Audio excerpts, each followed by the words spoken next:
de onde vem isso, né? Do ponto de vista psicológico, onde surge essa questão, né? E onde vai parar nos próximos anos, né? Qual que é a sua perspectiva de futuro aí em relação a esses grupos e quais seriam as possíveis implicações disso, né, na saúde mental das pessoas? Sociedade, né, como um todo. Eu acho que está acontecendo, por exemplo, o que você trouxe, os MGTOWs, por exemplo. Está acontecendo uma grande mudança em termos de como a gente cria as nossas filhas para serem, e não aconteceu uma grande mudança com relação a como os homens são criados. Então, dos últimos 50, 60 anos, a mulherada passou por um monte de coisa. Eu vou ter uma vida sexual, eu vou trabalhar, não quero ser mãe, né? Uhum. E o que o homem fez? Continua sendo o mesmo. O mesmo. Tem que ser o provedor. Exatamente. Só que não cabe mais. Uhum. Né? Porque hoje a mulher também é provedora. Então hoje a mulher ela aprendeu a ser a provedora e o cara continua se apegando à única identidade que é ensinado para o macho. Que é seja macho alfa ou provedor. Então isso causou uma cisão. No sentido onde a mulher que está sendo criada hoje em dia não se encaixa mais com o cara. Porque o cara quer a mulher de antigamente. E ele não acha com tanta facilidade na sociedade, porque a gente passou por um processo de feminismo, né? Então, está sendo muito difícil, por exemplo, mulheres da minha idade, entre 30 e 40 anos de idade, a gente pegou uma mudança cultural aí, onde dificílimo você encontra um cara que tenha cabeça aberta do jeito que uma mulher que passou por um processo de feminismo nas últimas décadas passou. Então, a gente vê aí um deslocamento na identidade masculina. Homem não sabe mais o que é ser homem. Tipo, porque não pode mais ser o homem tradicional, né? E não tem outro exemplo. O que é um novo homem?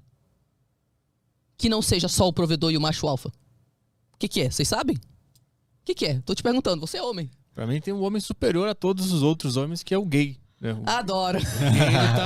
Ele atingiu o nível de perfeição e excelência.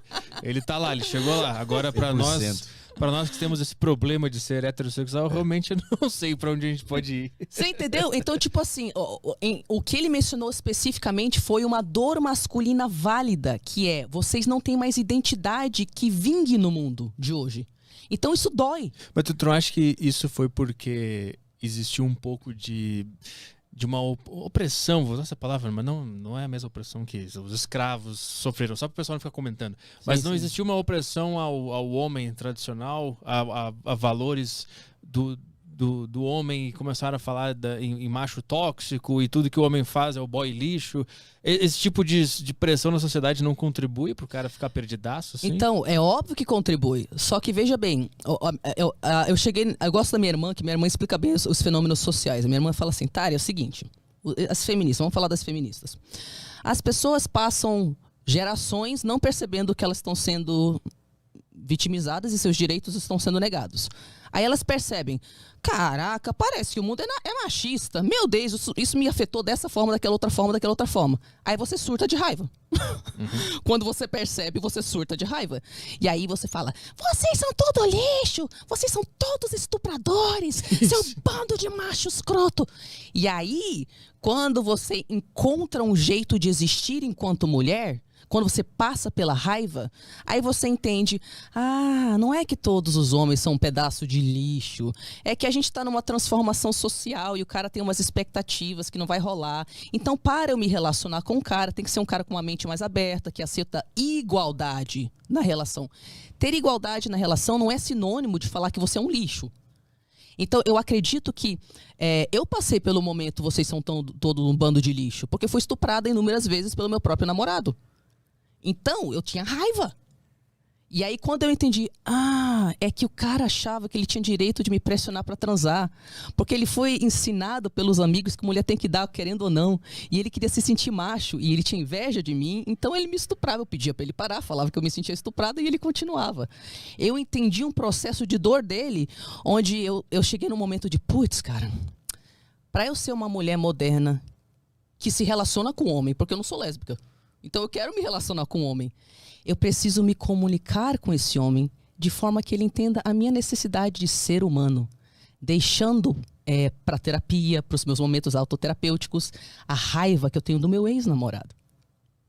Então aí eu consigo achar um local na minha existência, onde agora eu entendo que eu tenho direitos iguais a você e eu posso explicar para você sobre a sua criação, que faz você achar que eu não deveria ter os mesmos direitos de você. E a gente consegue combinar de adulto para adulto como que vai rolar esse relacionamento. E a gente tem que crescer juntos. Eu tenho que aprender com você, você tem que aprender comigo. Então, eu acho que, para responder a sua pergunta, o que eu quis falar é, sim, tem muita raiva em cima da masculinidade, mesmo. Só que parte dessa raiva tem muita razão, sabe? Tipo, se você passa gerações e gerações onde você não pode ser uma cientista brilhante, você tem que cuidar de filho. Você não pode ter vida sexual, mas o seu marido pode te trair e você tem que aguentar. Porque você não tem o mesmo direito, você vai ser uma vagabunda se você tiver uma relação sexual fora do casamento. Um monte de opressão em cima da mulher e ela percebe, peraí, cara, eu também quero ter direitos iguais. Então a gente dá um período de surto.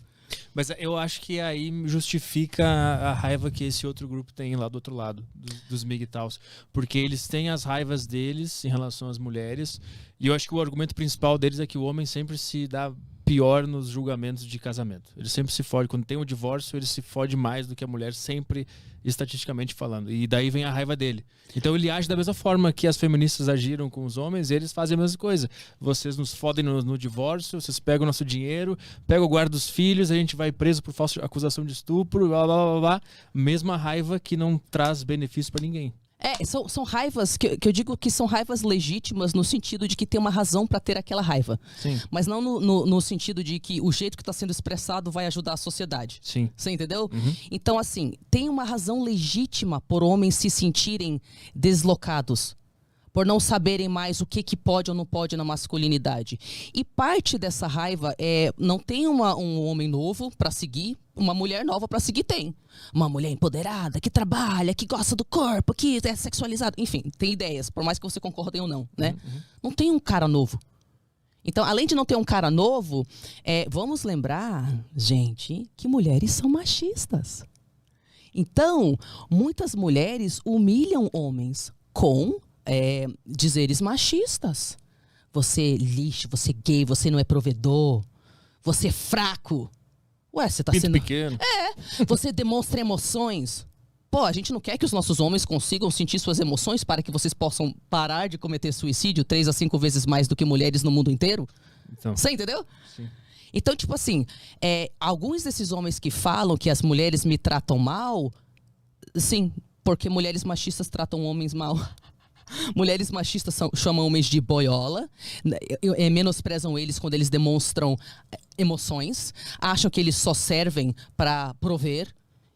Eu também me sentiria mal se alguém me tratasse desse jeito, né? Também tem isso. E aí eu acho que tudo isso gera várias frustrações. Várias frustrações que o cara não sabe o que fazer com aquilo. Então a mulherada vai se juntar com as feministas raivosas, porque elas têm razão para ter raiva. E os caras que têm outras razões para ter raiva sobre o que eles estão passando vão se juntar com... Vão se isolar. E assim fica, grupos ressentidos, sem levar adiante nada. Eu acho que... Lembra que eu falei anteriormente que quando uma pessoa que aceita certas coisas a vida inteira percebe que ela foi vitimizada, ela dá uma surtada, ela começa a dar voadora na cara dos outros? Sim. E que isso pode ser uma melhoria com relação à posição anterior, mas que não é legal se você não chegar na terceira posição. Sim. E a terceira posição é o quê? É a mulher, o homem, a pessoa não binária, não interessa a genitália. É essa pessoa conseguir identificar as próprias necessidades e comunicar para o outro com neutralidade e respeito. E teve uma outra parte da